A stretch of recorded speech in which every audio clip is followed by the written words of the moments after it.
Olá, alunos do curso técnico em Portos. Eu sou a professora Keliane, vou estar acompanhando vocês nessa jornada do curso técnico em Portos e vamos estar iniciando hoje as nossas aulas, começando pela metrologia, para que a gente entenda o sistema de medições mais na frente, a gente possa estar entendendo como funciona as medições na indústria e no nosso dia a dia. O curso técnico de Portos, ele necessita de algumas questões mais técnicas, né? Porque nós estamos trabalhando com a área da indústria e a área da indústria ela necessita de algumas especificidades, principalmente em relação à quantificação métrica. Bom, vamos iniciar nossa aula sobre introdução à metrologia. Metrologia. O que é metrologia? A palavra metrologia, ela vem do grego. E ela começa com a palavra metron, que significa medida, e logos, que é ciência ou estudo. Então, a metrologia é o estudo das medições, o estudo das medidas. A metrologia, ela se aplica a diferentes situações do nosso dia a dia. Além do seu uso destinado às medições na indústria, ela também é responsável por oferecer um parâmetro de qualidade de muitos produtos e serviços. A metrologia ela pode surgir de forma discreta nos produtos que consumimos e em nossas casas. O que eu quero dizer de forma discreta? Normalmente a gente não percebe no nosso dia a dia, a gente não para pensar nas medidas das coisas. Agora imaginem, em um supermercado, os produtos de um supermercado, é preciso passar por um padrão. Se eu vou, por exemplo, precificar um produto, que tipo de padrão de medida eu posso usar? Eu posso usar o padrão de medida peso. Então, X peso significa X valor. É para isso que serve a metrologia, para garantir um tipo de medida específico para produtos ou serviços também, né? Quando a metrologia começou? A metrologia ela começou com a necessidade humana de medir e quantificar as coisas.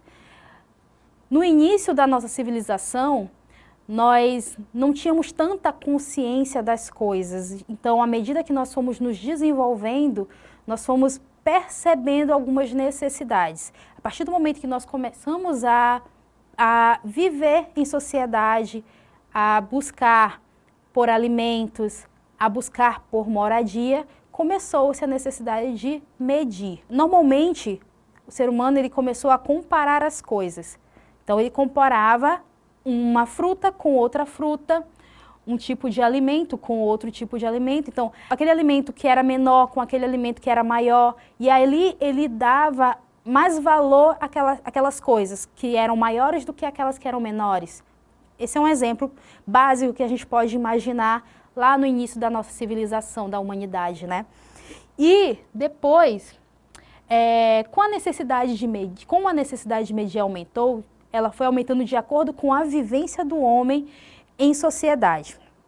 Então, à medida que a população foi crescendo e foi se criando cidades, as cidades começaram a crescer, foi necessário existir um padrão de medida.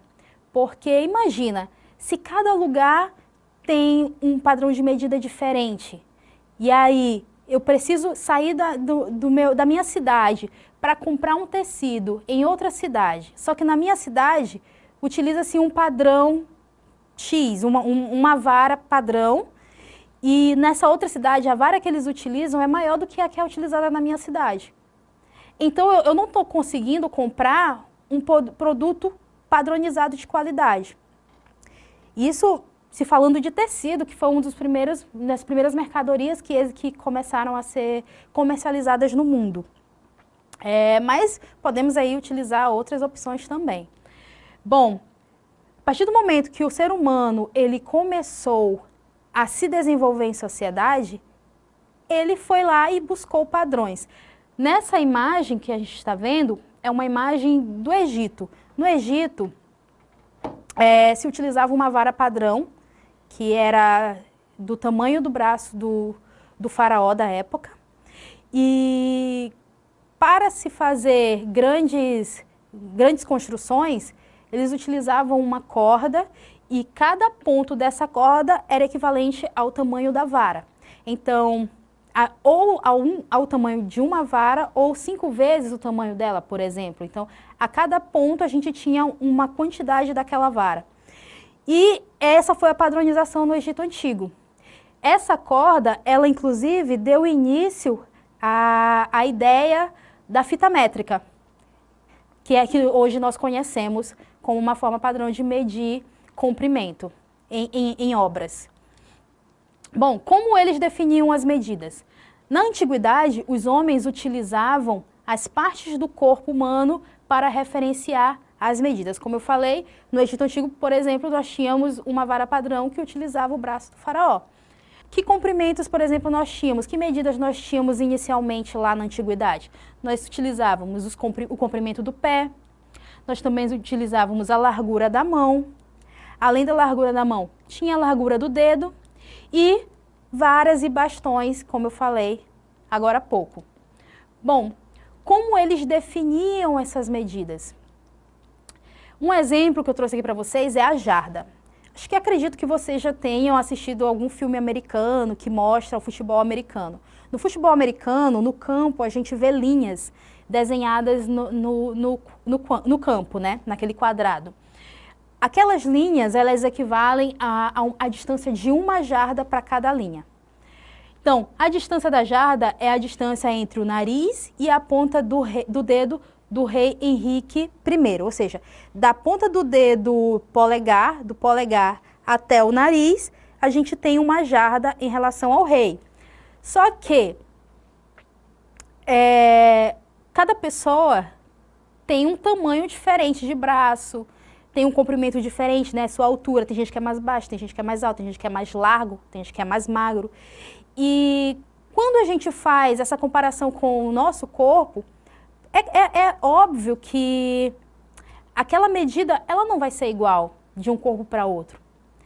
A gente utiliza como um padrão, mas ele, nesse caso, ele é um padrão falho, porque cada pessoa tem uma medida diferente.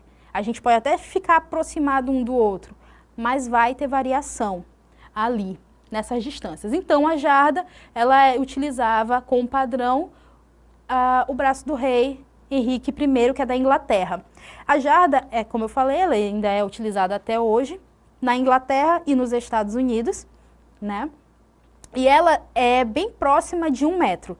Ela equivale a 0,914 metros. Não chega nem a 1 metro, mas é bem próximo. A jarda também, se a gente for fazer uma outra comparação com uma parte do corpo, ela equivale a 1 passo. Então, por exemplo, no futebol americano, quando o juiz ele vai fazer a medição de onde foi o ponto até a barreira, ele vai fazendo os passos que equivalem a jardas. Quais foram as primeiras medidas no mundo? Bom, começou lá no Egito, na Mesopotâmia, também na Babilônia, é onde a gente conhece os primeiros padrões de medição. E aí, lá no Egito, eles utilizavam o cúbito como um padrão de medição, que era uma unidade utilizada pelos egípcios e ela consistia na distância do cotovelo até a ponta do dedo médio do faraó. Ou seja, ela começava aqui no início do cotovelozinho e ela ia até o dedo médio da mão desse faraó. E óbvio que as pessoas também utilizavam seus próprios corpos para fazer essa medição utilizando o cúbito. O cúbito ele equivale a aproximadamente 30 dedos, né? Eu medi o meu, não deu 30 dedos, deu só 27. Então, daí você já tem noção de que não é uma medida precisa se formos utilizar parte do nosso corpo.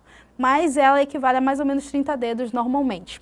Também utilizavam a palma, o palmo, né? O palmo antigamente ele utilizava 4 dedos e hoje a gente faz a medição do palmo, porque o palmo ainda é utilizado como forma de medição, mas a gente utiliza o palmo a partir do dedão, da ponta do dedão até a ponta do dedo mindinho, do dedo mínimo. Antigamente era só 4 dedos, hoje é a mão aberta das extremidades desses 2 dedos. O pé também, ou foot, ele equivale a 30 centímetros. Além do pé, também se utiliza a polegada até hoje.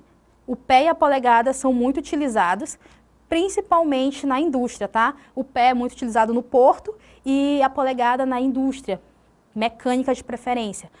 É interessante a gente saber a diferença de pesos e massa, porque muita gente confunde peso com massa, né? Então, peso é a força resultante da atração gravitacional de um corpo variando conforme a força de gravidade exercida sobre esse corpo.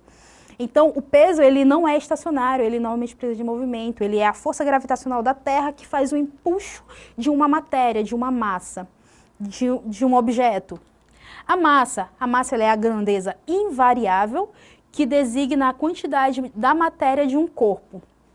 A massa, ela normalmente é estacionária, a gente mede ela de forma parada. Bom, como é que a gente descobre qual é o peso de uma massa? A gente pega a massa e multiplica pela aceleração da gravidade. Então, a gravidade na superfície da Terra, ela equivale a aproximadamente 10 metros por segundo. Então, como é que a gente faz essa quantificação? A gente pega o peso de um corpo, digamos com 60, o peso de um corpo é 60, vezes a aceleração da gravidade, que é 10. Então, nós temos 600 newton. Newton é a forma de expressar o peso. Inicialmente, o homem ele comparava a massa de dois corpos, equilibrando ele em cada mão, né? Como eu falei, ele utilizava de forma bem rústica, e as medidas de massa, elas surgem para auxiliar a pesagem de objetos no nosso dia a dia. Hoje, a gente adota como um padrão a grama como sendo a unidade de medida base para se obter outras medidas. O padrão de peso normalmente é o quilo. Normalmente não, o padrão de peso é o quilo. Mas, nesse caso, a gente adota a grama para saber as unidades de medida de outras massas. A medida de massa maiores. Nós temos o quilograma, que corresponde a 1000 gramas.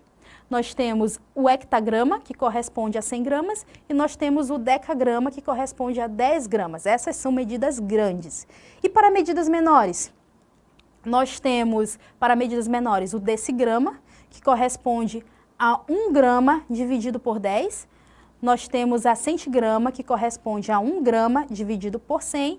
E nós temos a miligrama, que corresponde a 1 grama dividido por 1000. Quando a gente vai fazer essas conversões, a gente entende que as massas maiores, elas são multiplicadas por 10. E as massas menores, elas são divididas por 10. Eu trouxe aqui uma tabelinha, uma imagem com a forma de converter essas unidades. Como a gente está utilizando a grama como padrão, então, quantas gramas tem 1 quilo? A gente vai multiplicar por 10 esse quilo. Então, 1 quilo vezes 10 equivale a 10 hectagramas, vezes 10 equivale a 100 hectagramas, ou seja, 10 vezes 10, 100 decagramas, e vezes 10 equivale a 1000 gramas. Então, 1 quilo equivale a 1000 gramas. E se eu quiser saber quantas miligramas tem em gramas? Aí a gente vai ter que dividir. Então, se eu quero saber 300 miligramas, quanto eu tenho de miligrama para grama? Então, se eu tenho 300 miligramas, quanto dá em gramas? Eu pego essas 300 miligramas, eu vou dividir por 10, que equivale a 30 centigramas. Eu divido novamente por 10, que aí chega a 3 decigramas, e novamente por 10, que equivale a 0,3 gramas. Isso a gente pode fazer de diversas maneiras. Vocês podem estar utilizando essa imagem para identificar esse padrão. Sempre as menores a gente divide e as maiores a gente multiplica. E o milímetro? O milímetro, ele é a milésima parte de 1 metro. O milímetro, por exemplo, ele é representado por m, que é igual a 10 à terceira. Então, 10 vezes 10 vezes 10, que dá 1000. Então, o metro, ele é a unidade de medida padrão, e o milímetro, ele equivale a 1000 partes iguais do metro. 1 metro, na verdade, dividido por 1000 partes iguais em milímetros, né? A polegada, ela é usada principalmente nos países como Inglaterra e Estados Unidos. Hoje, ela é um padrão internacional que é muito utilizado no setor portuário, no setor da indústria. E a polegada, ela pode ser fracionária ou ela pode ser decimal. Ela fracionária, a gente pega ela em fração, 1/8. E ela em polegadas é 0,125 polegadas. Observem o apóstrofo nos números. Quando a gente quer retratar a polegada, a gente coloca o apóstrofo para representar a polegada. Então, sempre que vocês olharem o apóstrofo, vocês sabem que se trata de polegada. E quanto equivale uma polegada? Uma polegada, ela equivale a 25,4 milímetros. Né? Já conversamos sobre milímetros, vocês já têm uma noção. Então, como é que a gente faz para fazer essa conversão? É muito importante fazer a conversão de polegada para milímetro, de milímetro para polegada, porque na indústria, quando a gente compra uma chapa, as chapas, elas são vendidas em polegadas. Uma chapa de 1/8, uma chapa de 1 polegada.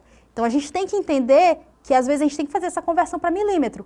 Se você não sabe, você vai começar a desenvolver essa mania de conversão. É muito importante saber.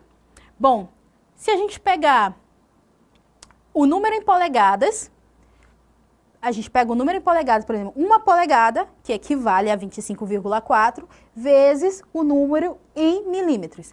Então, se eu pegar 8 polegadas, e eu vou multiplicar ela por 25,4, e que equivale a 203 milímetros. Então, 8 vezes 25,4 equivale a 203,2 milímetros. E se eu quiser fazer o inverso, pegar o milímetro e transformar em polegada?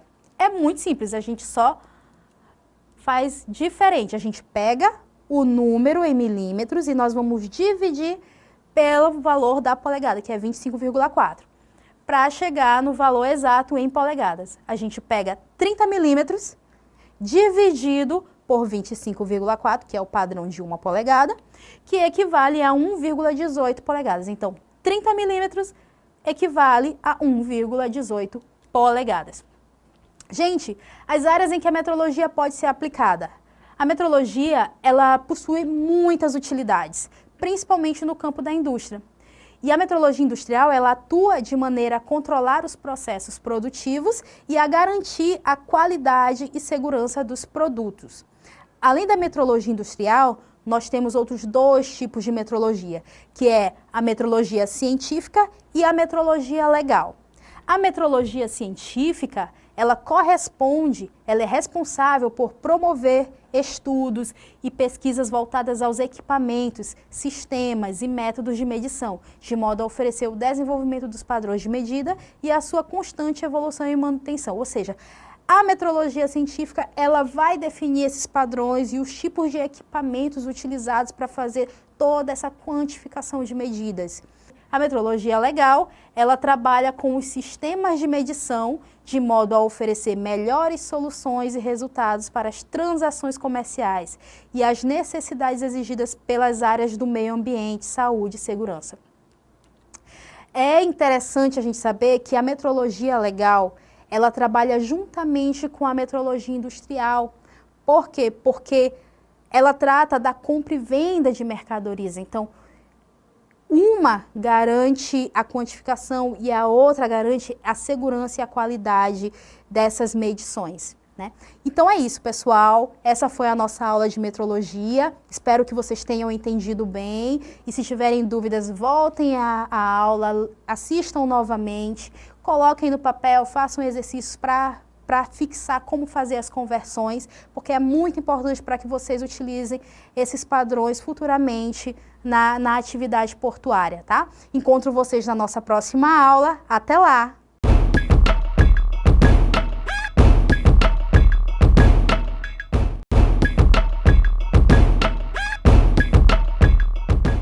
Olá, turma, professora Keliane aqui de novo. Bom, nós vamos continuar o nosso curso e a nossa disciplina de Fundamentos de Eletromecânica.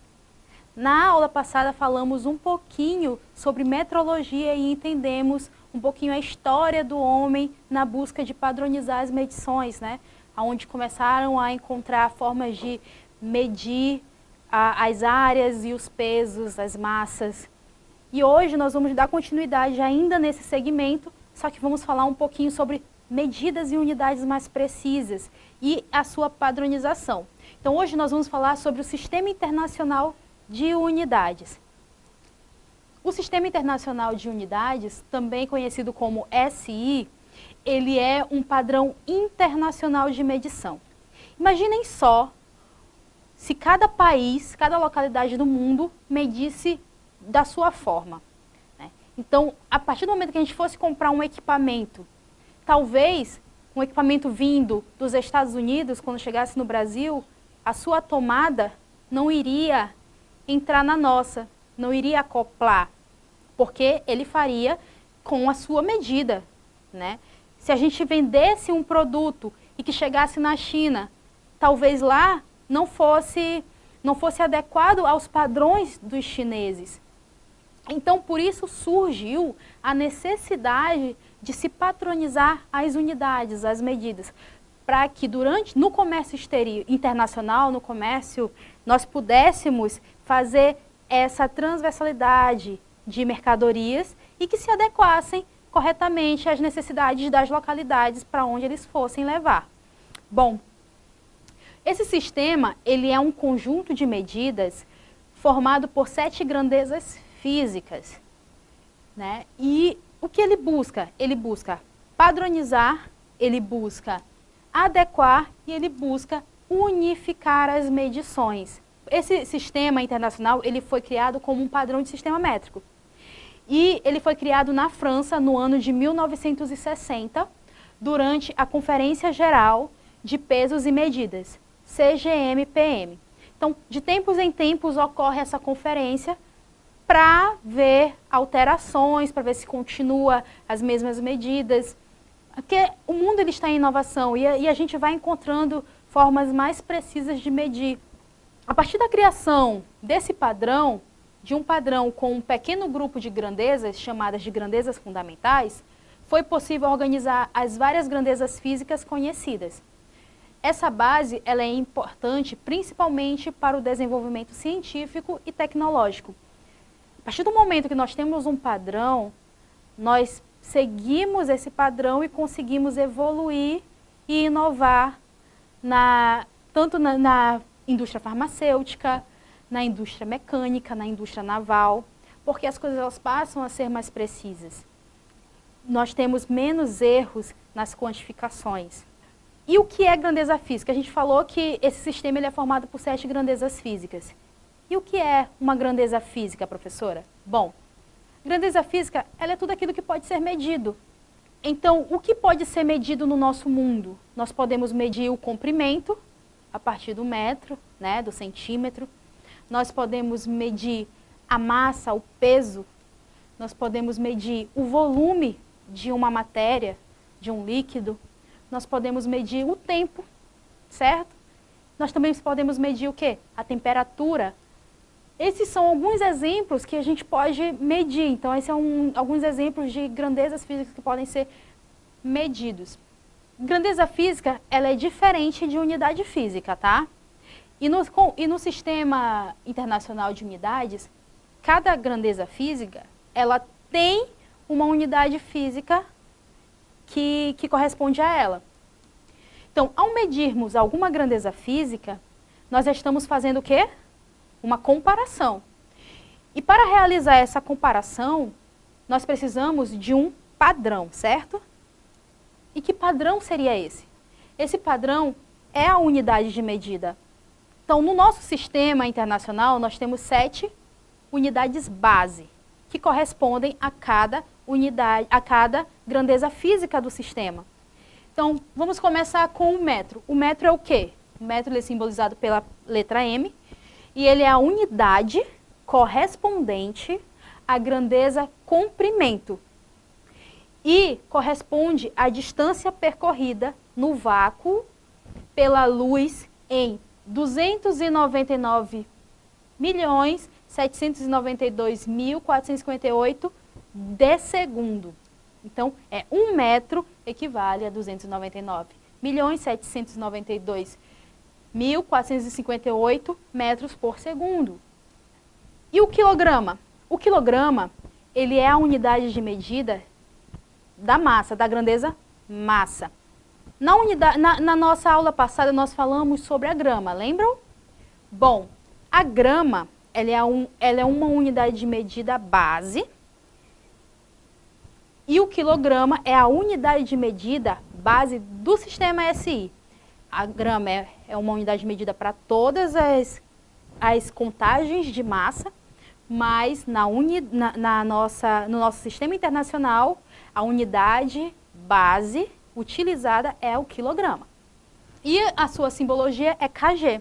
E o segundo? O segundo, ele é a unidade referente à grandeza tempo.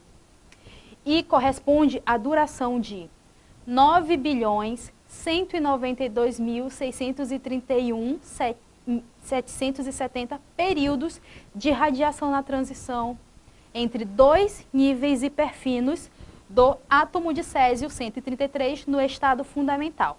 O átomo de césio 133, ele é utilizado na construção de relógios atômicos, né?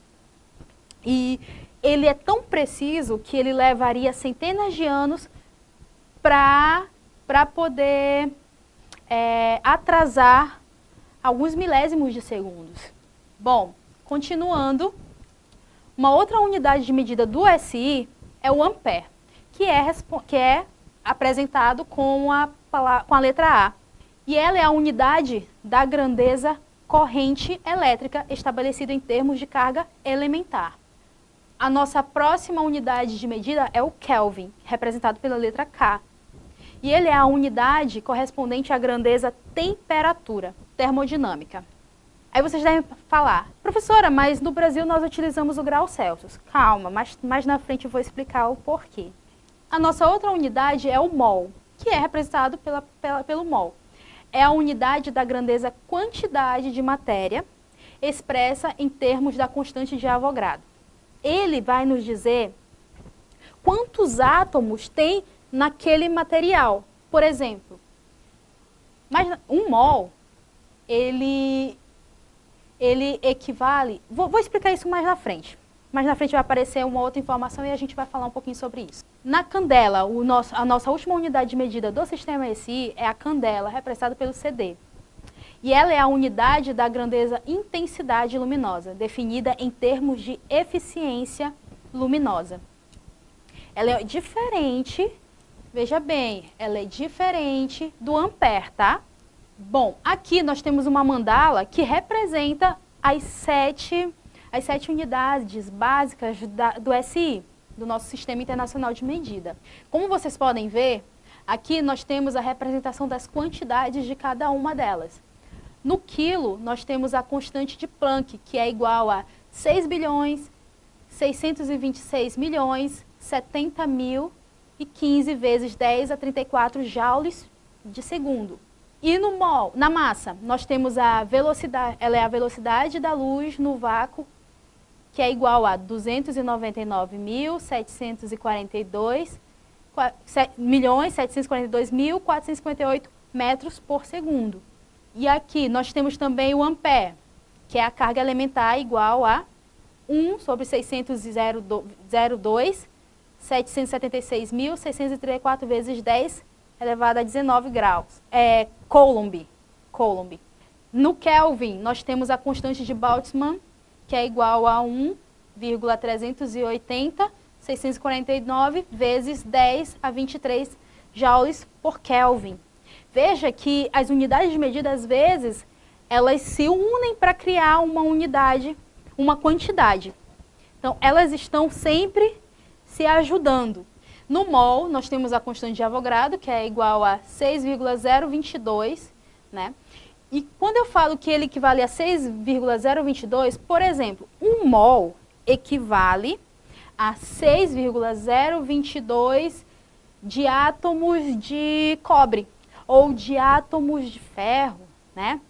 E ela é a quantidade utilizada como base para fazer o cálculo dos átomos, dos elétrons E a candela, que equivale à eficiência luminosa da radiação monocromática de frequência, que é 540 vezes 10 a 12 Hz, né? E a candela é igual a 683. Bom, continuando. As grandezas físicas derivadas e suas unidades. Como eu falei, as grandezas físicas do sistema SI, elas também têm outras que não estão no sistema, mas são utilizadas por outros países.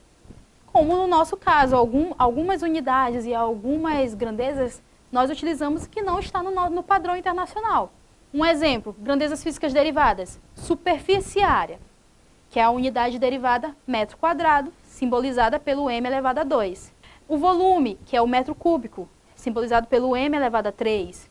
A massa específica, que é o quilograma por metro cúbico. Então, quilograma por kg barra m elevado a 3. E a força? Lembra que eu falei que peso é diferente de massa lá na nossa aula anterior? Pois é, a força vem da unidade derivada Newton, que é representado por N. E a pressão? A pressão ela é representada pela unidade derivada Pascal. Não tem no SI, mas é utilizada por muitos países ainda. E ela é representada pelo PA. E a temperatura Celsius? Como a gente conversou mais anteriormente, no Brasil nós não utilizamos Kelvin para medir temperatura, nós utilizamos Celsius. E ela não faz parte da unidade do SI. A unidade do SI é o Kelvin, mas aqui no Brasil nós utilizamos Celsius. Então, o grau Celsius que é representado pela simbologia C. Outras unidades mesmo que a gente pode encontrar, por exemplo, nos portos. O porto, ele é um ambiente que tem suas características específicas. E ele é um local, ele é antigo. O porto tem centenas de anos. As cidades, elas iniciaram, elas se desenvolveram pelo porto, né? O porto, ele era um local de transição, onde as pessoas podiam viajar, onde as pessoas podiam transportar mercadorias, que acontece até hoje. E por isso ele traz muitas nomenclaturas da sua base, e que não estão no SI. Então nós temos aqui, por exemplo, existem outras unidades de medida utilizadas para transações específicas, como a arroba, o quilate e a tonelada. Nós vamos falar um pouquinho sobre a tonelada, mas só para tirar a dúvida de vocês, o arroba, ele se refere a mercadorias vivas. Por exemplo, o gado, o porco. E o arroba, ele equivale aproximadamente não, ele equivale a 15 quilos. E o quilate, ele vem da vazão a minerais, né? Por exemplo, o ouro, ele é medido em quilate. E a tonelada? Bom, a tonelada, ela é utilizada para medir objetos que possuem massa muito grande, sendo que uma tonelada é equivalente a 1000 quilos. Quem já teve a oportunidade de ir no porto, ou então já viu algo na TV, vocês podem ver que o ambiente portuário, ele lida com produtos gigantescos, grandes mercadorias. O próprio navio é enorme e ele é quantificado, e tudo isso é quantificado em toneladas, né? Mercadorias que são transportadas em containers, aqueles containers, eles têm 10, 15 toneladas de mercadoria. Os grãos que são colocados nos navios, cada navio leva centenas de toneladas, milhares de toneladas. Como vocês podem ver, um navio, aqui nós temos a representação do navio Panamax e um caminhão bitrem. Um navio Panamax ele tem mais ou menos 60 mil toneladas, olha só quanto ele pesa. E em relação a um caminhão bitrem, ele pode pesar aí aproximadamente 38 toneladas cada. Só para vocês terem uma noção, um navio Panamax, ele consegue transportar 1.575 caminhões bitrem. Olha só a grandiosidade disso. Outras unidades de comprimento que a gente pode encontrar, o pé, que ainda é usado até hoje, que ele é representado pelo FT. O pé, ele vem do inglês, então é foot, né? Pé em inglês é foot, por isso utiliza-se como representação o FT. Ele consiste numa unidade de grandeza física comprimento. E ele é utilizado no sistema inglês e no americano, norte-americano também. E ele equivale a 0,3048, aproximadamente 30 centímetros e meio. Aqui nós temos a representação da medida em centímetros, né? A outra unidade é a milha. No porto, as distâncias são medidas a milha, não a quilômetros. Então, a milha consiste na unidade de grandeza física comprimento. E está relacionada a duas medidas de comprimento. Uma milha corresponde a aproximadamente 1,609 quilômetros ou 1.609 metros. Ou seja, ela é mais do que 1 quilômetro. Como vocês podem ver aqui, uma pessoa observando um navio. E é isso, gente. Nós chegamos ao final da nossa aula. Como vocês podem ver, o porto, ele necessita muito de medições. E o sistema internacional, ele vem para trazer essa base, para trazer esse padrão. Ainda que o porto tenha suas nomenclaturas específicas, ele precisa seguir o SI. E o Brasil, em específico, segue com muita constância o Sistema Internacional de Medidas. Vale lembrar que na Inglaterra, na Europa, eles têm um sistema de medição próprio, porque ele é um país antigo, mas eles estão se adequando ao SI também, tá certo? E o mesmo acontece com os Estados Unidos, tá bom? Mas foi isso, a gente se encontra na nossa próxima aula para dar continuidade ao nosso curso. Até a próxima!